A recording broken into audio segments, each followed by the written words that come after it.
Friends, class 9th students, today we start chapter 3. Students आप लोग अच्छे होंगे. स्टूडेंट्स यदि आपको वीडियोस पसंद आ रही है तो वीडियोस को लाइक कीजिए, चैनल को सब्सक्राइब कीजिए.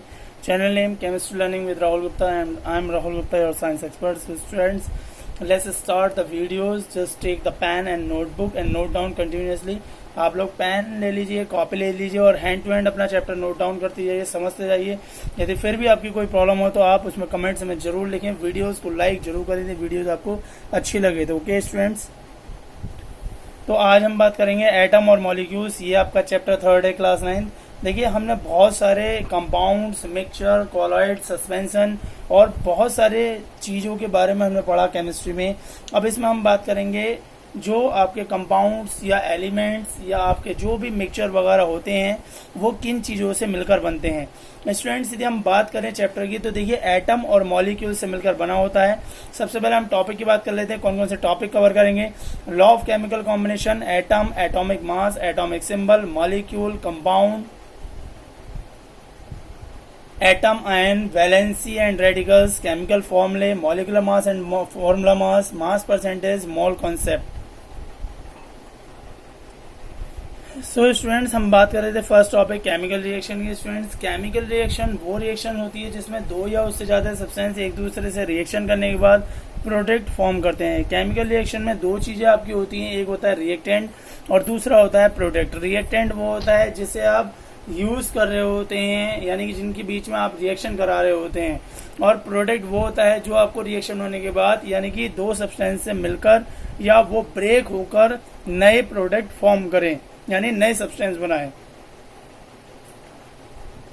जैसे कि आप एग्जाम्पल से समझ सकते हैं, यदि आप टी बना रहे हैं तो टी में आपको कौन कौन से वो चाहिए कॉन्स्टिट्यूएंट्स, वाटर चाहिए, टी चाहिए, शुगर चाहिए, मिल्क चाहिए, और इन सबको बॉईल करने के बाद आपकी टी प्रिपेयर होती है. सो यही आपके लिए जो आपने लिए हैं वो आपके लिए रिएक्टेंट है, जो आपको मिलकर बना वो आपके लिए प्रोडक्ट होगा. So students, all matter is made up of small particles called atom and molecules. Different kinds of atoms and molecules have different properties, due to which different kind of matter also show different properties.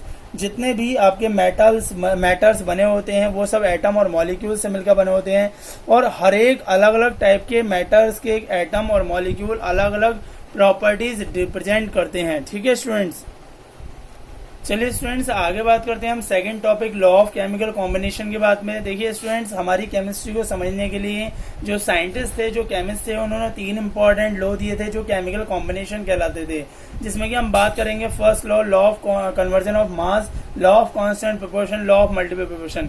इन तीन law में से आपके दो syllabus में है. देखिए ये जो लॉ ऑफ केमिकल कॉम्बिनेशन दिए थे ये लेवेशियर और जोसेफ प्रोस्ट ने दिए थे. ये लॉ ही आपको केमिकल रिएक्शन के बारे में एक्सप्लेनेशन देते हैं. Okay students, so now students firstly we will discuss about the first law, law of conversion of mass. Students इसके आपको पॉइंट से ही दिख रहा होगा कि इसमें मास के बारे में बात करी हुई है. So students according to this law matter can not be created nor be destroyed in a chemical reaction. किसी भी केमिकल रिएक्शन में स्टूडेंट ना तो मैटर अलग से क्रिएट होता है ना ही डिस्ट्रॉय होता है. जिन रिएक्टेंट से आप मिलकर बना रहे हैं उन्हीं रिएक्टेंट्स का प्रोडक्ट बनेगा. It means we can say that chemical reaction, in a chemical reaction total mass of product is always equal to the total mass of reactants. यानी प्रोडक्ट का जो भी मास आपका फॉर्म्ड होकर मिलेगा वो आपके रिएक्टेंट के मास के इक्वल होना चाहिए. ठीक है स्टूडेंट्स, देखिए रिएक्शन एग्जांपल से समझते हैं स्टूडेंट्स.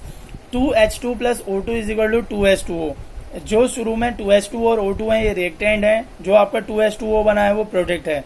यदि हम हाइड्रोजन और ऑक्सीजन के एटॉमिक मास की बात करें तो देखिए हाइड्रोजन का एटॉमिक मास होता है आपका 1, 2 2 जा 4 इंटू 1 प्लस 4 प्लस 2 इंटू 16.23 ये आपका ऑक्सीजन का मास होता है. टोटल अप्रोक्स 36 ग्राम बेटा.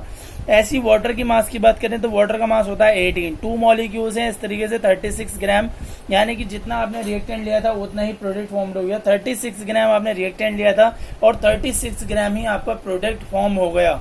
इसीलिए आप law of conversion of mass follow करते हैं किसी भी केमिकल रिएक्शन में.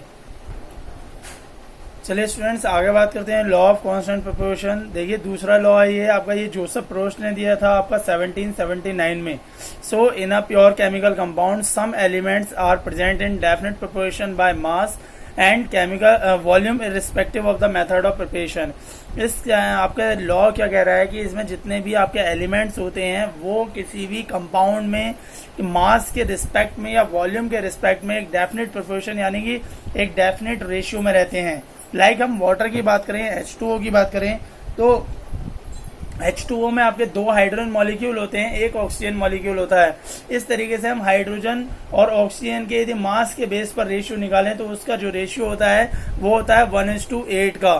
ठीक है, इस तरीके से हर जितने भी कंपाउंड आपके बने हुए हैं उन सब कंपाउंड में एलिमेंट्स हमेशा मास के रेशियो पर फिक्स्ड होते हैं और वही रेशियो रिप्रेजेंट करते हैं। देखिए स्टूडेंट्स, इन रिएक्शंस को आप देखिए, इसमें कार्बन डाइऑक्साइड की फॉर्मेशन हो रही है। कार्बन की ऑक्सीजन से रिएक्शन कराएं तब भी कार्बन डाइऑक्साइड बनना है। मीथेन की ऑक्सीजन से रिएक्शन कराता है तब भी कार्बन डाइऑक्साइड बनता है। कैल्शियम कार्बोनेट को हीट करें तब भी कार्बन डाइऑक्साइड बनता है। बट स्टूडेंट्स, ये तीनों रिएक्शन में जो भी आपका कार्बन डाइऑक्साइड कंपाउंड बन रहा है उसमें किसी भी तरीके का कोई डिफरेंस नहीं है। तीनों में ही कार्बन और ऑक्सीजन का जो डिफरेंस है यानी कि जो मास रेशियो है वो 3:8 का रहता है। 1 मॉलिक्यूल कार्बन का यूज हो रहा है, 2 मॉलिक्यूल ऑक्सीजन के यूज हो रहे हैं। इस तरीके से वो दोनों का जो रेशियो है वो 3:8 का रेशियो बनाता है। ठीक है स्टूडेंट्स, बहुत ध्यान समझ लीजिए इस चीज को। चलिए आगे बात करते हैं एटम्स की। So atoms is the smallest particles of element which may or may not have an independent existence. यानी कि एलिमेंट जो है वो बहुत स्मॉलेस्ट एटम जो होता है वो एलिमेंट का बहुत स्मॉलेस्ट पार्टिकल्स होता है जो एक दूसरे से इंडिपेंडेंट रहता है। यानी कि इंडिपेंडेंट, वो एक दूसरे से एक्सटेंस रखते भी हैं और नहीं भी रखते हैं। ठीक है स्टूडेंट्स, तो एटम को आप एटम और मॉलिक्यूल इस तरीके से कह सकते हैं कि वो एलिमेंट के सबसे स्मॉलेस्ट पार्टिकल होते हैं। डाल्टन एटॉमिक थ्योरी में सबसे पहले आपका एटम के बारे में ही बात की गई थी। इस एटम को यानी परमाणु शब्द को सबसे पहले महर्षि कणाद ने, इंडियन फिलोसफर ने डिस्क्राइब किया था। 400 ईस्वी पूर्व उन्होंने इस वर्ड को, परमाणु के शब्द को, कण को उन्होंने अपने वेदों में, अपने शास्त्रों में एक्सप्लेन कर दिया था। सो स्टूडेंट्स, ये हमारे लिए बहुत गर्व की बात है कि सबसे पहले ही हमारे साइंटिस्ट, हमारे जो वैज्ञानिक थे, हमारे जो ऋषि थे, उन्होंने इस चीज की रिसर्च की और इसके बारे में हमारे विज्ञान में एक्सप्लेनेशन दिया।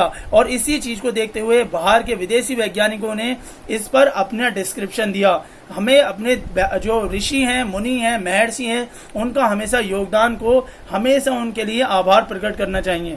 वो हमारे इंडियन फिलोसफर्स ने परमाणु शब्द को बहुत पहले ही, जिस समय तक किताबों का आविष्कार नहीं हुआ, हम पढ़ाई की दुनिया में आए भी नहीं थे, उस समय वेदों में इस चीज का पूरा डिस्क्रिप्शन कर दिया था।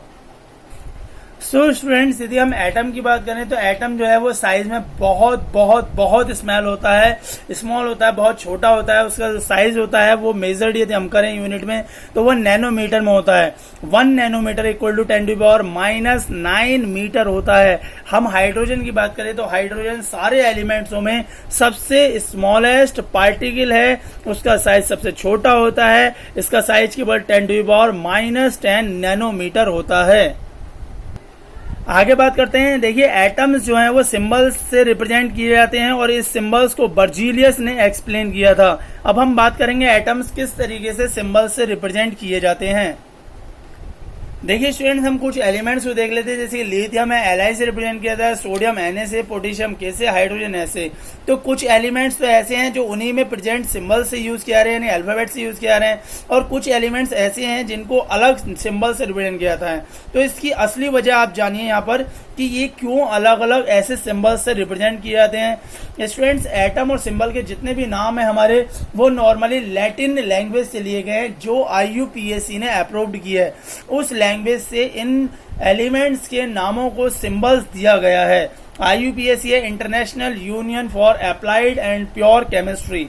चलिए बात करते हैं। देखिए, IUPAC के लिए मैंने अभी बता रहा था आपको, international union of pure and applied chemistry, it approves name of the elements. According to it, the symbol is first letter of the element और फर्स्ट 2 लेटर।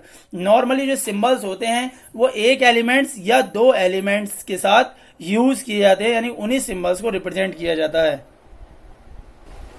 आगे देखिए, first element, first letter is also written in capital and second letter is written in small case.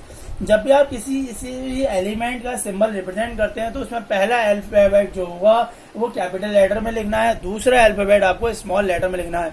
Like lead को हम PB से represent करते हैं तो देखिए पी कैपिटल है और वी स्मॉल है, ना तो इसे दोनों को कैपिटल से लिखेंगे और ना ही दोनों को स्मॉल से लिखेंगे, यह गलत हो जाता है student.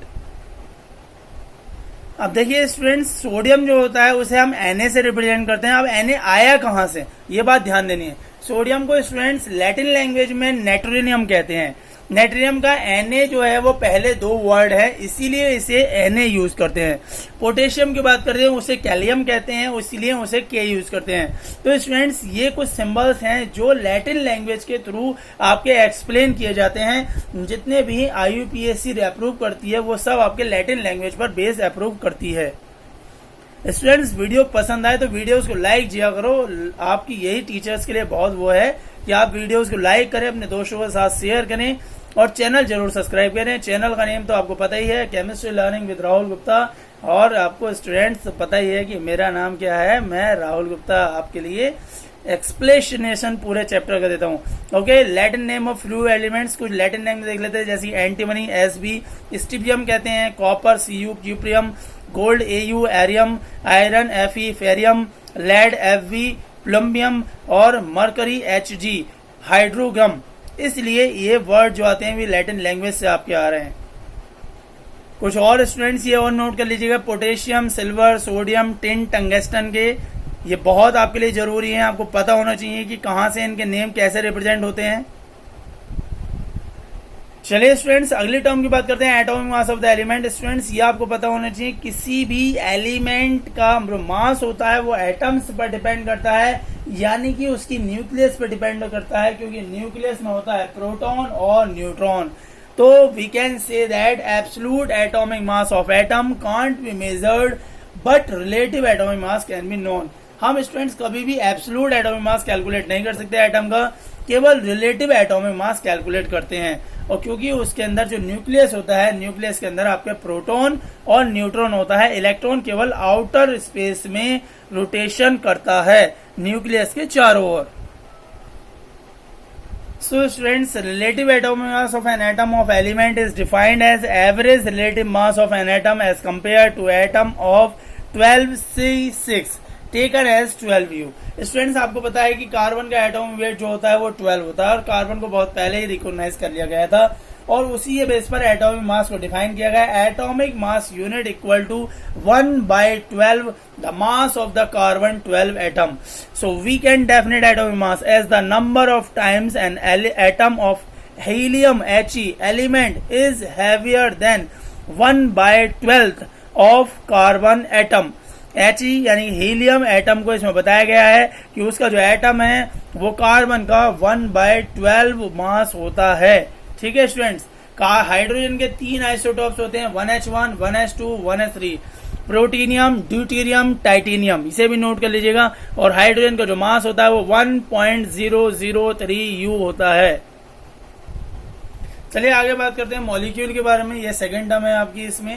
The smallest particle of a compound which is able to exist independently, यानी कि वो स्मॉलेस्ट पार्टिकल किसी भी कंपाउंड का जो कि एग्जिस्ट किया जा सकता है, इंडिपेंडेंटली अवेलेबल हो।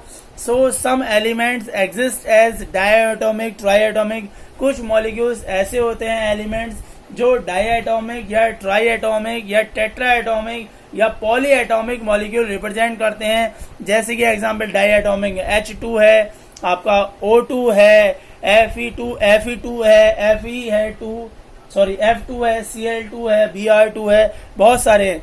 ट्राई एटॉम की बात करें तो ओजोन है O2। देखिए ये ट्राई एटॉमिक मॉलिक्यूल, इसमें 3 मॉलिक्यूल्स प्रेजेंट हैं। इसके अलावा आपका S8 होता है, सल्फर के 8 मॉलिक्यूल्स होते हैं, उन्हें हम पॉली एटॉमिक मॉलिक्यूल कहते हैं। अब बात करते हैं स्टूडेंट्स एटॉमिसिटी की। तो atomicity it is the number of atoms in a molecule of an compound. किसी भी कंपाउंड में जो मॉलिक्यूल्स या नंबर ऑफ एटम्स होते हैं वो एटॉमिसिटी कहलाती है। कुछ एलिमेंट आपके मोनो एटॉमिक होते हैं, मोनो एटॉमिक का मतलब एक एटम होता है। कुछ diatomic, triatomic, poly atomic.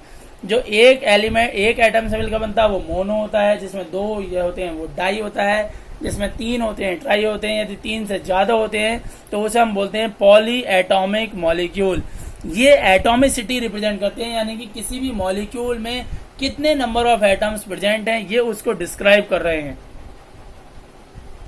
So students, आपको यहाँ तक स्टडी करना है। चैप्टर 3 में एक वीडियो और मैं डालूंगा, उसके बाद ये चैप्टर कंप्लीट हो जाएगा। स्टूडेंट्स, वीडियोस को देखते रहिए। वीडियोस यदि आपको पसंद आए तो लाइक जरूर करें। स्टूडेंट्स देखिए, स्टूडेंट्स इतना तो आपका हक बनता भी है कि आप इस वीडियोस को लाइक करें, चैनल को सब्सक्राइब करें और आप वीडियो शेयर करें अपने दोस्तों के साथ, ताकि उन्हें भी इसका बेनिफिट मिलता रहे। Okay class, stay at home, be safe and enjoy with your family. Students मजे लेते रहो, ये भी बहुत जरूरी है आपकी लाइफ के लिए। एंजॉयमेंट करो आप लोग। Okay class, goodbye class.